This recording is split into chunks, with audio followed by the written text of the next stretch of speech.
Bienvenue dans Capital Humain.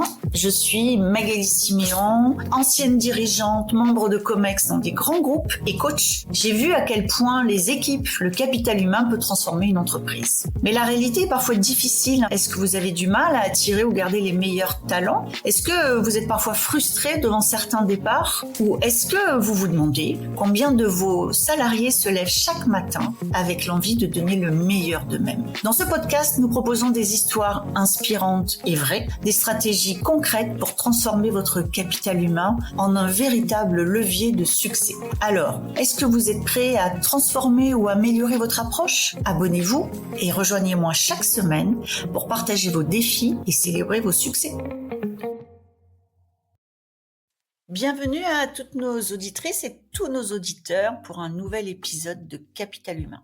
Aujourd'hui, nous accueillons Rassam Yagmae, un véritable innovateur dans le domaine du recrutement. Rassam est le directeur des talents chez Free et cofondateur de RIDH, un média RH qui révolutionne le recrutement et la communication en RH avec des approches très originales comme le rap et la vidéo.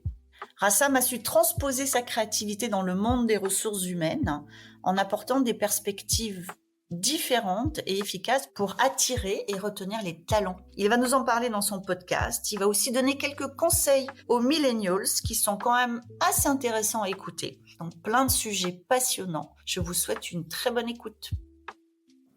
Bonjour Rassam. Bonjour Magali. Merci d'être là aujourd'hui avec nous et d'accepter de parler de notre parcours. Je vais remonter un peu avant ton poste actuel, on t'en parlera aujourd'hui. J'aimerais bien que tu nous parles. Alors, comment tu dis RID, R-I-D-H.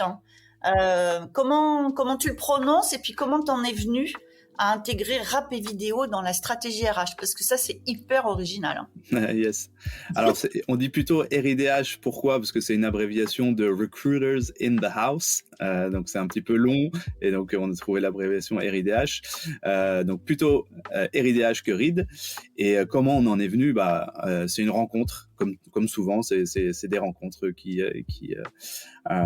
foisonnent les idées. J'étais à l'époque chez Doctolib. Il m'arrivait quand même très souvent de prendre la parole sur LinkedIn, de faire du contenu vidéo, mais c'était principalement pour mes équipes. J'étais manager d'une grosse équipe et donc il y avait beaucoup de meetings offline, online, team building, etc. Donc j'avais investi dans une caméra, un fond vert, des choses comme ça, des micros de bonne qualité. Et sur un des postes, Michael Sayad, que je ne connaissais pas à l'époque, qui était recruteur chez Content Square, me dit en off, c'est canon, est-ce que tu vas faire des lives, tu vas faire des choses sur Twitch, tu vas créer du contenu? J'ai dit non, pas du tout. Il m'a dit parce que moi j'ai ce projet un peu fou. Lui, il est youtubeur sur les mangas à la base, donc une grosse communauté quand même depuis quelques années. Il s'est dit j'aimerais beaucoup appliquer ce que j'ai appris dans le monde des réseaux sociaux et notamment sur YouTube, sur LinkedIn avec du contenu recrutement pour les recruteurs. Et est-ce que ça te dirait de lancer une chaîne Twitch avec moi sur le recrutement? Et c'est comme ça que c'est né. Et après, on a très rapidement, on est passé à l'exécution. On a tous les deux des tempéraments qui sont pas trop dans analyser, faire de la stratégie pendant trop longtemps. On s'est dit viens, on s'appelle tout de suite. Et je donne cet exemple parce qu'elle est très concrète. On s'est dit à l'occasion on se fait un déj et on en reparle. Et en fait beaucoup de rencontres s'arrêtent souvent là et 1 mois, 2 mois, 3 mois plus tard reprennent. Et là en fait ce qu'on s'est dit c'est pourquoi attendre de déjeuner plus tard? On a tous les deux des vies assez remplies. Moi j'ai 5 minutes chaud, on s'appelle tout de suite, on tombe et on fait un G-Meet dans la seconde. Et tout de suite on se dit vendredi on fait un test, vendredi on lance l'idée, on voit si ça prend, si on aime bien on continue, si on aime pas. Donc c'est né comme ça avec des lives, des contenus plutôt autour du recrutement. Et puis après, petit à petit, parce qu'on avait en fait tous les deux, on s'est retrouvés sur l'alignement des planètes, de discuter, de parler cash, d'aimer un peu la parodie, la vidéo et le rap. Petit à petit, à chaque fois, on a rajouté des composantes jusqu'à en venir au rap RH. Alors, j'aime bien parce que ce que tu expliques, c'est la façon dont tu as, et je suis pas très étonnée quand je regarde ton parcours, la façon dont vous avez procédé, ça a été théorisé, ça s'appelle l'effectuation. C'est le fait d'agir, c'est-à-dire de réfléchir, mais de ne pas laisser trop de temps à la réflexion et finalement d'adapter au fur et à mesure. Ça a été théorisé et surtout le chercheur français qui a travaillé là-dessus a montré que dans une start-up, ce sont ceux qui effectuent qui ont plus de succès que ceux qui ont une stratégie avec 200 slides et qui attendent d'avoir tout réfléchi pour démarrer. L'idée de l'effectuation, c'est vraiment l'idée je commence et je corrige. Et je suis OK, en fait, si je dois corriger. Mais alors, je vais aller un petit peu plus loin. Rap et recrutement, ça vous est venu. Alors oui, je comprends bien qu'il y a eu un cheminement, mais qu'est-ce qui fait que vous vous êtes dit que le rap était quelque chose qui pouvait contribuer à rendre le recrutement plus facile? Alors, c'est sûr que c'est pas tombé du ciel et c'est plutôt venu de mon côté au départ, puisque j'ai eu une des expériences dans la musique et dans le rap avant de travailler dans un contexte un petit peu plus professionnel et officiel, à savoir le bureau, le corporate, etc. Et donc j'ai fait du rap pendant ma jeunesse jusqu'à ma jeune vie d'adulte, quand même très longtemps. Et j'ai mis ça entre parenthèses au moment où j'ai commencé à rentrer dans le monde pro officiellement, dans le recrutement, dans les RH, les cabinets, etc. Et en 2022, 2021, 2022, j'ai eu l'occasion, je prenais déjà pas mal la parole, on m'invitait souvent dans des événements, des conférences pour parler de mon parcours, mes expériences chez Doctolib, ailleurs dans la tech, scaler des équipes, des choses comme ça, le sourcing. Et en fait, j'ai eu l'occasion d'être invité au Disrupt RH au Grand Rex en 2022 par Golden Bees, Faria, qui m'a contacté. Et il sommeillait en moi cette idée depuis quelques mois déjà à l'époque, ou quelques années à vrai dire, de vouloir tester ce que je faisais avant, à savoir écrire sur plein de thématiques qui étaient plutôt du monde perso et les adapter au monde pro. Je me suis souvent dit, mais c'est quand même bizarre qu'aucun artiste, enfin tu vois, tu prends Elvis Presley, Johnny Hallyday, enfin les grandes, les Michael Jackson, ils n'ont jamais parlé de ce que c'est que de se lever, aller au travail, avoir un boss, avoir des contraintes, rentrer chez soi, gérer la vie pro, vie perso. En fait, ce concept de vie pro, vie perso était quand même assez flou dans le monde artistique. Et donc, je me suis dit, bah, en vrai, tout le monde a un job, tout le monde prend les transports, tout le monde a un boss, tout le monde a des résultats, tout le monde a ce stress-là au travail. Et je me suis dit, le rap, c'est quand même pas mal parce que moi, j'ai toujours, du coup, parlé de ces péripéties de la vie, de ces conflits internes, externes, d'injustices, d'émotions à travers le rap. Et j'avais plein d'exemples de sujets que j'avais envie de traiter au niveau du taf. Et donc, j'ai proposé à l'époque à Faria en disant, moi, je fais le talk au Grand Rex à une condition, c'est que je puisse aussi, à la fin, lâcher un freestyle. Ah ouais, carrément, freestyle. Freestyle, en fait, le terme freestyle est galvaudé, puisque c'était pas une improvisation, c'était bien un freestyle dans le sens où je rappais sur le thème de l'authenticité au travail, je racontais mon histoire perso ou comment j'ai pu petit à petit, en rentrant dans le monde du travail, me fondre dans la masse, porter un costume dans tous les sens du terme, ainsi de suite. Et à un moment donné, en étant expert, avoir une autorité sur mes sujets, j'ai lâché le costume cravate et j'ai pu un peu retrouver une certaine authenticité. Et en fait, bon, c'est l'analogie de lâcher ce masque, de ce costume-là. Et donc, c'est ça que je racontais dans le son. Et donc, le rap, à ce moment-là, face à un parterre de DRH, de dirigeants, qui ont tout de suite compris le message sans forcément se dire est-ce que j'aime le rap ou pas, m'a confirmé qu'il y a un truc à faire et j'ai convaincu Michael Sayad, du coup, de se dire vas-y, viens, on continue sur ce thème-là. Toi aussi, tu aimes le rap. T'as peut-être pas beaucoup rappé, mais on va le faire. Et puis, c'est ce qu'on a fait depuis quelques années maintenant. Tu as prononcé un mot que j'aime beaucoup, c'est le mot d'authenticité. C'est-à-dire que, est-ce que finalement, le fait d'utiliser comme ça des méthodes qui sont pas forcément habituelles, c'est aussi une façon de ramener de l'authenticité dans un monde du travail qui pendant longtemps, n'en a pas eu. Pendant longtemps, on nous a demandé de porter des masques, de porter des cravates, de mettre des talons. Est-ce que c'est aussi une façon de dire on peut travailler et être authentique ? Oui, c'est clairement une façon de le dire. C'est quelque chose que je porte et je suis un avocat de cette authenticité, tout en étant très conscient que ça peut paraître chou à la crème et surtout ça peut être un peu dangereux si on l'applique de manière un peu absolue. Et je prends encore une fois souvent mon exemple. Moi, quand j'ai démarré dans le monde du travail, quand j'étais junior ou quand justement je ne savais pas encore ce que je ne savais pas dans un certain type de métier, etc.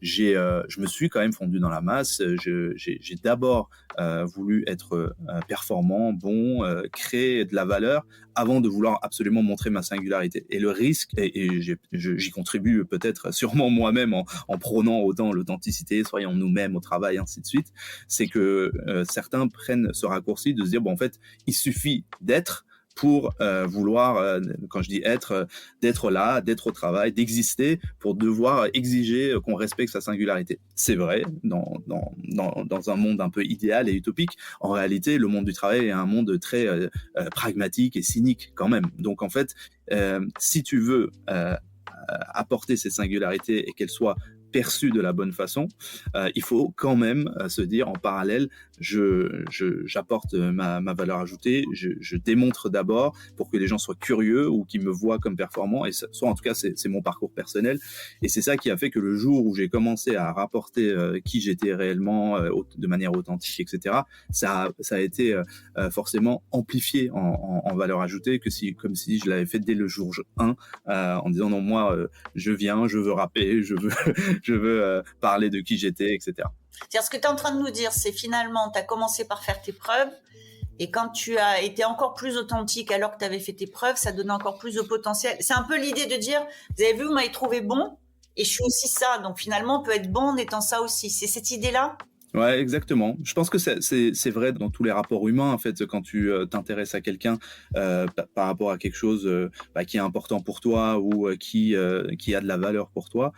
Ensuite, quand la personne t'a prouvé ou a démontré qu'elle pouvait être là, on est tous, en fait, et on y viendra peut-être un peu plus tard, c'est que in fine, on veut tous être écoutés, on a tous des peurs, et en fait, une fois que on est rassuré, on sait que son interlocuteur est bienveillant et expert et on va pas nous exploser à la face, on commence à lui accorder de plus en plus de crédit, de confiance. Donc ce que je dis, c'est bien sûr l'authenticité au travail, et c'est très cool que le monde pro en France et en Europe s'ouvre de plus en plus à réfléchir différemment sur ces sujets.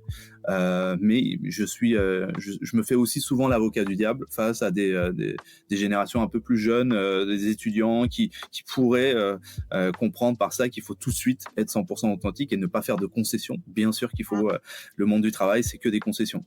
Et alors, tu as utilisé, je pense, au moins 2 fois le mot scaler. Donc, effectivement, tu as bossé chez Doctolib, tu as bossé dans d'autres startups qui sont des réussites françaises.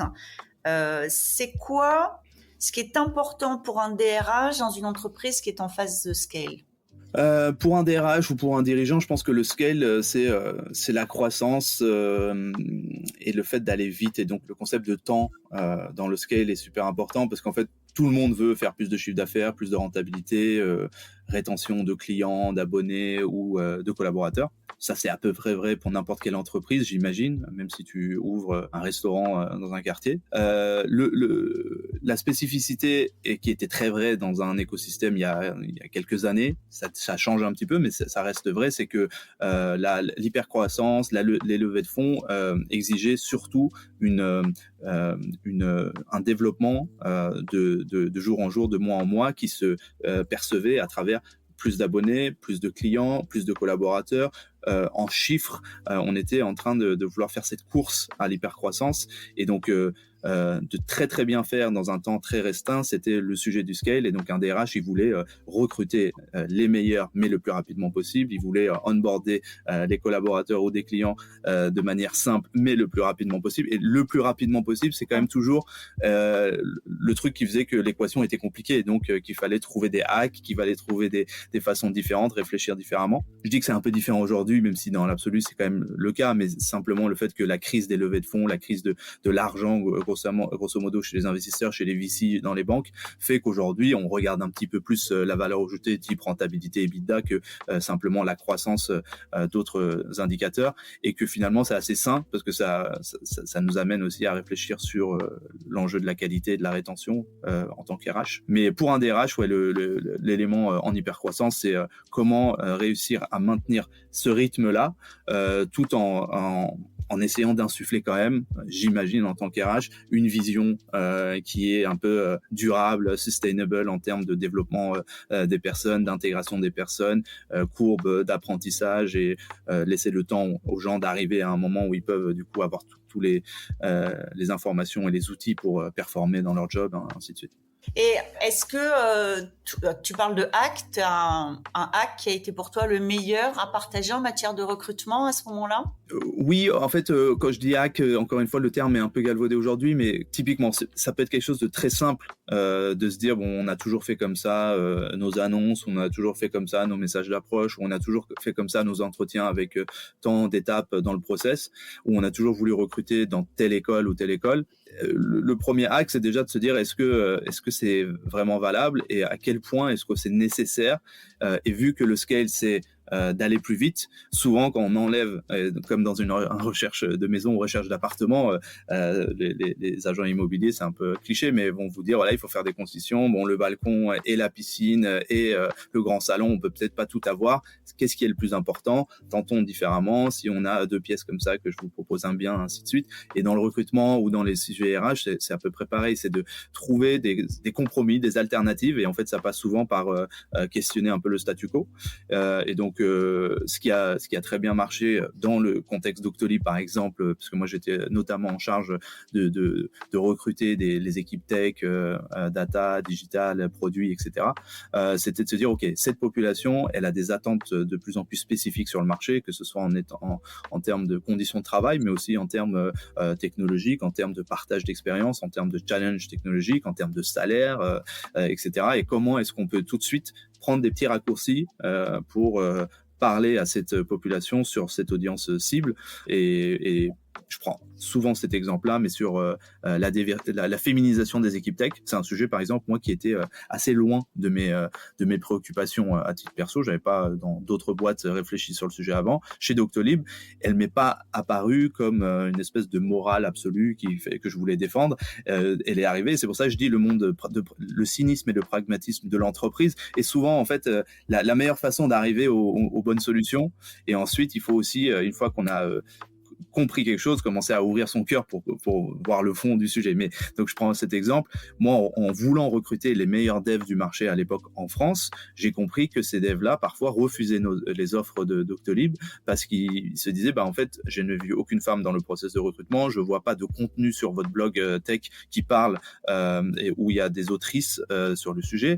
Et en fait, pour moi, c'est de plus en plus important parce que je veux développer des produits qui ont de l'impact. Pour avoir de l'impact, j'ai compris, moi, à mon niveau, que la diversité et l'inclusion étaient importantes. C'est parce que les meilleurs devs, pour moi, je le dis comme ça, les meilleurs devs du marché à l'époque, il y a 5, 6, 7, 10 ans, en France, avaient eu des expériences dans des boîtes européennes, des US, qui avaient scalé aussi, où ce sujet avait déjà été approché. Et donc, pour recruter ces personnes-là, c'est poser la question il faut qu'on commence à se positionner et ensuite, quand on a compris le sujet, on s'est évidemment attardé sur le fond aussi. Mais voilà le genre de hack et de statu quo qu'il faut. Hyper intéressant. Et alors aujourd'hui, c'est plus une start-up, puisqu'aujourd'hui tu bosses chez Free, c'est plus de 10 000 personnes en France. Comment ça fait de passer du monde de la start-up scale-up au monde de l'entreprise installée? Et est-ce que tu vois une grosse différence? Oui, alors c'était une question que beaucoup enfin une alerte que beaucoup m'ont fait quand je leur ai dit que je passais de Doctolib par exemple à Free. Ils m'ont dit oh là là, attention, tu vas dans une grande structure, tu sais, c'est pas la même chose. Plein de personnes qui ont d'ailleurs fait des entreprises type banque, assurance, etc. Mon épouse est dans les assurances, donc elle m'a dit, tu sais, il y a beaucoup de choses qui sont pas pareilles quand tu passes sur des boîtes à plus grande échelle. Et alors oui, il y a plein de choses qui sont très différentes. Et non, en réalité, j'ai quand même une continuité par rapport à ce que je recherchais, puisque j'ai quand même fait aussi le choix de Free par rapport à ce que Free représentait dans mon esprit, à savoir toujours un état d'esprit de troublion un peu différent, un opérateur singulier, un employeur singulier. L'enjeu de tech avec cet écosystème en fait indirectement lié à Xavier, qui n'est pas que du fantasme évidemment, parce que quand on sait que le fondateur de Free a aussi par ailleurs été le fondateur de Station F, de 42, de plein d'initiatives qui ont disrupté un petit peu le marché technologique en France, on se dit que forcément c'est peut-être un endroit où on va pas retrouver les mêmes enjeux de lenteur, de process. Et ça, pour le coup, Free n'a pas du tout cette lourdeur de process, de réunion, de présentation que je commençais d'ailleurs à trouver chez Doctolib, parce on était bientôt 3000, on avait de la structure partout, une vision très très très précise d'où on voulait aller, avec beaucoup de KPI, beaucoup de choses que j'ai pas du tout retrouvé. Et donc cette notion de simplicité, de rapidité d'exécution, d'itération dont on parlait, je l'ai trouvé très vite chez Free. Après, c'est sûr que quand on lance un nouveau programme et qu'on veut onboarder d'un coup 2000, 3000, 4000, 5000 personnes, où on lance des entretiens annuels avec un nouvel outil, quand c'est pour 100 personnes versus 5000, 8000, c'est pas la même chose en termes d'adoption, de changement, et ne serait-ce qu'au moment où on est prêt à dire on commence à avoir des résultats. Parce que quand on est 100, on fait vite le tour, on peut itérer, regarder, mesurer, exploiter des données.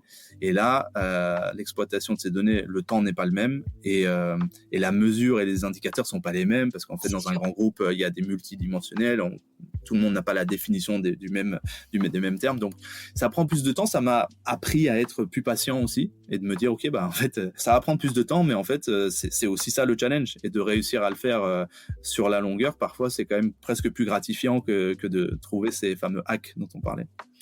Mais alors finalement, quand ils t'ont recruté, t'étais déjà, alors je vais mettre les guillemets qu'on verra pas à l'écran, mais qu'on verra pas à la voix, mais t'étais déjà authentique, c'est-à-dire qu'ils t'ont recruté en sachant qui tu étais.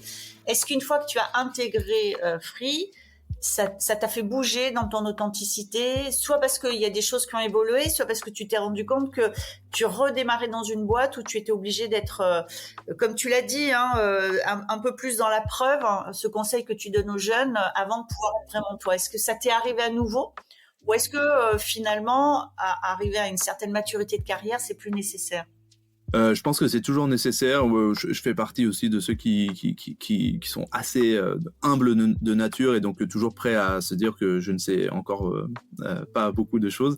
Et donc, à la fois, oui, j'étais déjà dans cette voie de l'authenticité, de prise de parole, etc. Et donc ça, en tout état de cause, c'était d'ailleurs assez perceptible dans les entretiens que j'ai eu avec Free, avec notamment Thomas Reynaud, le CEO Iliad, qui a mis les mots là-dessus en me demandant, bon, c'est vrai que tu fais aussi ça à côté aujourd'hui, est-ce que tu y vois un intérêt? Nous, ça nous intéresse, c'est pas, on vient pas te chercher pour ça, mais en tout cas, on peut se dire que ça peut matcher, et donc on a tout de suite dit qu'on pouvait y avoir des opportunités à côté du scope de la fiche de poste sur papier qui pouvait être intéressant à creuser.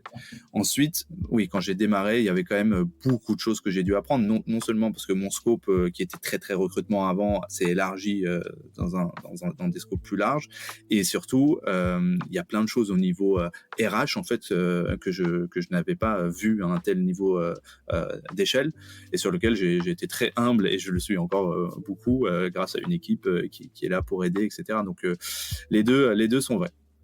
Donc aujourd'hui, tu travailles sur la partie attirer les talents. Donc ça veut dire que attirer les talents, il faut aussi une marque employeur robuste et attractive. Ce sont des sujets sur lesquels tu travailles. Tu as vu un effet de ton profil finalement. Alors atypique, c'est un mot qui commence à être utilisé à toutes les sauces, mais quand même, tu as un profil atypique. Est-ce que tu as vu un effet sur la marque employeur et derrière un impact sur les recrutements?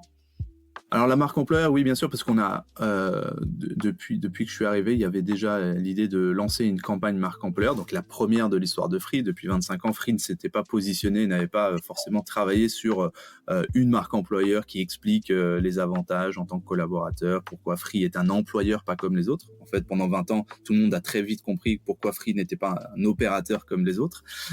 Et donc ça, c'était un projet hyper enrichissant aussi, sur lequel on a abouti à cette campagne qui est une réussite lancée en juin dernier, la campagne Et toi, t'es libre.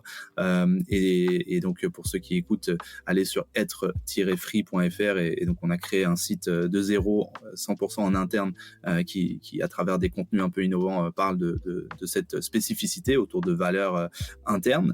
Et donc en fait, bon, ils m'avaient pas attendu pour que tout ça soit vrai, et ils m'ont pas attendu non plus pour se différencier en tant qu'opérateur. Là où on a commencé à nommer les choses et de de commencer à centrer peut-être un petit peu plus la discussion vers l'expérience collaborateur ou la réalité collaborateur plus que la marque et les produits, l'innovation, la marque, le positionnement de Free qui était différent. Et ça a été nouveau. Est-ce qu'on en a un ROI? Oui, parce qu'on le mesure par rapport à la campagne. On a déjà vu qu'on avait X candidatures de plus ou moins entre 30 à 50% de candidatures de plus sur des métiers niches comme la boutique, comme la tech digitale chez nous. On a des retours tous les jours en interne, et je dirais que ça, c'est la valeur la plus forte pour moi, c'est d'avoir des collaborateurs qui sont super engagés. On a créé une communauté d'ambassadeurs sur LinkedIn qu'on forme, qu'on amène à prendre la parole. Et en fait, on a individualisé et personnalisé, je dirais plutôt, ce que les gens mettaient plutôt derrière le logo Free, derrière l'icône Xavier Niel. On a essayé de les décliner en expérience individuelle de collaborateurs et de voix collaborateurs. Et je dirais que c'est ça la réussite majeure. Et ça, dans une boîte qui quand même, alors qui est une grosse boîte un peu installée, ça a bien suivi. Oui, tu dis que visiblement l'engagement a été important. Il n'y a pas eu de réticence parce que c'est un peu une modification des pratiques. Oui. En fait, bon, j'ai de la chance parce que le logiciel de vouloir faire des choses un peu barrées, un peu différentes, rapidement, sans le dire à personne, c'est dans l'ADN depuis toujours. Donc ça, là-dessus, j'ai eu de la chance. Par contre, de commencer à vouloir le faire pour une voix collaborateur d'un point de vue RH, ça c'est un peu nouveau parce que le métier RH n'avait pas non plus été forcément sur tous ces sujets-là de manière intentionnelle, créé avec des programmes, etc. Donc ça c'était nouveau, de se dire qu'il y a un intérêt à le faire ou pas, pourquoi on le fait, grosso modo, puisque tout marche bien depuis 25 ans. Et donc bien sûr, il y a eu quelques éléments de convaincre et de se dire non, c'est important et il faut le faire. Mais je dirais que et j'en reviens sur le point, c'est que la plupart du temps, quand tu prouves par des petits bouts que quelque chose peut marcher, ensuite tu peux aller un petit peu plus loin. Je pense que ça sert à rien d'être hyper ambitieux tout de suite à vouloir tout changer, mais en changeant par petits bouts et en montrant que voilà, rien ne casse. Et c'est souvent lié à des peurs de se dire non mais on risque d'avoir une baisse de ci, on risque d'avoir un shitstorm, comme on dit, un bad buzz, etc. Et en réalité, quand tu montres par petits bouts, bah tu vois, ouais, hop, là, c'est un peu comme dans le code, quand tu changes du code, voilà, on n'a pas cassé la prod en changeant ce petit bout de code, on peut aller peut-être un peu plus loin, etc. Oui, puis tu as prononcé un mot qui est essentiel. Moi, je pense quand on attaque un projet de transformation, c'est l'humilité. C'est-à-dire que déjà, quand tu as eu une formule tout à l'heure en disant bon, quand on est jeune, on savait pas ce qu'on ne savait pas, mais je pense que l'humilité de montrer qu'on essaye justement, mais que c'est ok si on n'y arrive pas, on fera autrement. C'est essentiel pour donner envie. En fait, c'est vraiment important. Donc c'est un atout en fait. L'arrogance est un handicap pour pouvoir réussir un projet de transfo. Ce qui est dommage, c'est que ça n'a pas encore été théorisé, mais moi, je pense qu'on pourrait le théoriser. Mais bon, quand j'aurai le temps, je ferai un livre dessus. J'ai une dernière question. Tu nous as parlé de ta femme. Alors, sans être indiscrète, je ne sais pas si tu as des enfants ou pas. Oui, j'ai 2 filles de 11 et 8 ans. Tu fais de la musique, tu aimes l'art, tu es quand même patron des talents d'une grosse boîte. Comment est-ce que tu arrives à tout concilier ? Tu dors de temps en temps? Comment en fait? Oui, bah on disait tout à l'heure que en scaling et en hypercroissance, le facteur X c'est le temps. En fait, le temps est toujours le facteur X dans n'importe quel projet ambitieux où on a envie de bien faire et on a envie d'être un peu partout, démultiplié. J'aimerais que les jours soient un peu plus longs parfois et que les nuits soient plus longues aussi surtout. Mais non, bah là-dessus, pareil, j'ai un discours de vérité absolue, c'est que je suis pas du tout un exemple d'équilibre vie pro perso. Chaque semaine suffit sa peine. J'essaye de jongler au maximum avec le maximum de balles possible et d'essayer d'en faire tomber le moins possible, ou en tout cas ne pas faire tomber les plus importantes que j'identifie. Et j'en parle souvent avec mon associé Michael. Donc, on va jongler avec plein de balles, on va en faire tomber, c'est pas grave. On s'est dit que l'exécution est plus important que la côté structure parfait, plan parfait.